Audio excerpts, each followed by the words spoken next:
আসসালামু আলাইকুম। আমি বিশ্বাস লাইফস্টাইল বাই রিম্পি থেকে রিম্পি বিশ্বাস বলছিলাম। আপনারা সবাইকে কেমন আছেন? আমি তো বেশ ভালো আছি।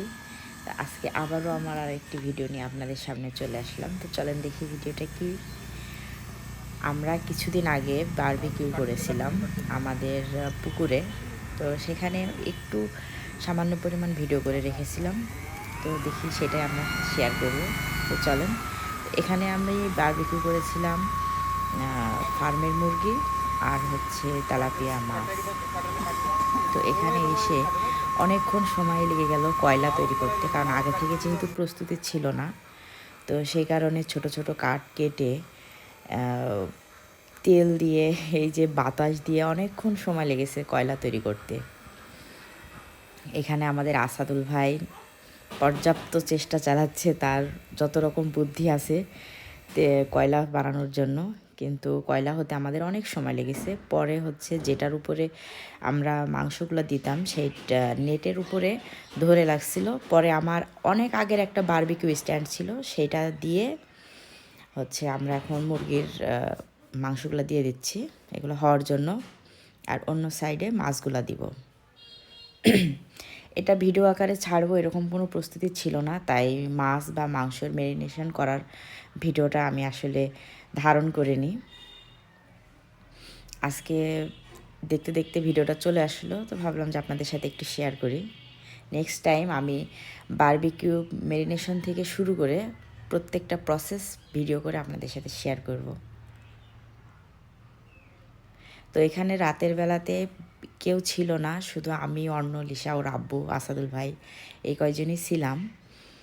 তো হচ্ছে ছেলে পেলে তখন খুব একটা ঠান্ডাও ছিল না, তো ওদেরও খুব ভালো লাগছিল বাবুদের। আর আমার সন্ধ্যা রাত্রে এই ধরনের বারবিকিউ বলেন, পিকনিক বলেন, এগুলোতে আমি খুব এনজয় করি। এটা ছিল আমাদের পুকুরে। আমাদের পুকুরে একটা ঘরও আছে, যে ওখানে গিয়ে একটু বসা হয়, খুবই ভালো এরিয়া। তো ওইখানে আমরা করছিলাম একদম পুকুরের ধারে ঠান্ডা বাতাসে। এখানে শীতের সময় করলে, পুরো শীতের ভিতরে করলে আরও ভালো লাগবে। তো এই যে এখানে তেলাপিয়া মাছগুলো আমি দিয়ে দিচ্ছি। এই তেলাপিয়া মাছগুলো আমাদের নিজের পুকুরের। কি বলে এটাকে, তেলাপিয়া মাছই সবচেয়ে ভালো। তো আমাকে জিজ্ঞাসা করছিল যে মশলা এত পাতলা হয়ে গেছে কেন, তো আমি বলছিলাম যে অনেকক্ষণ ধরে ম্যারিনেট করে রাখা হয়েছে, অনেকক্ষণ ধরে ম্যারিনেট করে রাখলে পানি ছেড়ে দেয়, যে তোমার এখানে লবণ সব টপ দেওয়া থাকে না, ম্যারিনেটের মূল উপাদানই তো এটাই। এই নেটটা নতুন হওয়ার কারণে নেটে বারবার মাছগুলো গায়ে ধরে লাগছিল।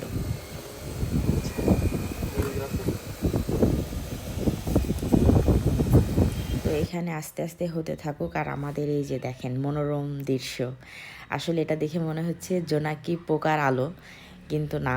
কিছুদিন আগে একটা অনলাইনে একটা লাইট অর্ডার করা হয়েছিল, সেটা নিয়ে আমরা ওখানে জ্বালিয়েছিলাম। এই জন্য নীল, গোলাপি, হলুদ অনেক রকমের আলোর ঝলকানি দিচ্ছিল। তো সেটাই আমি একটু ভিডিও করেছি, আমার দেখতে খুবই ভালো লাগছিল।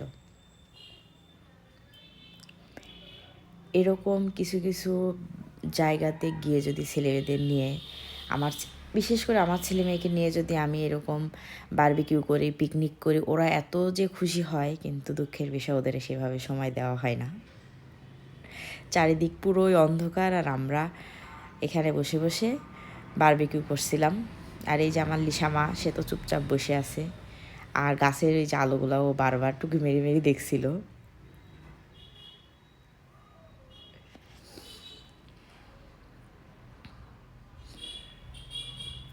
তো আমার এই ভিডিওটি যদি আপনাদের সবার ভালো লাগে, অবশ্যই আমার চ্যানেলটি সাবস্ক্রাইব করে দিবেন, আর ফেসবুক পেজ থেকে দেখলে পেজটি ফলো দিয়ে লাইক, কমেন্ট, শেয়ার করে পাশে থাকবেন। সে পর্যন্ত সবাই ভালো থাকবেন।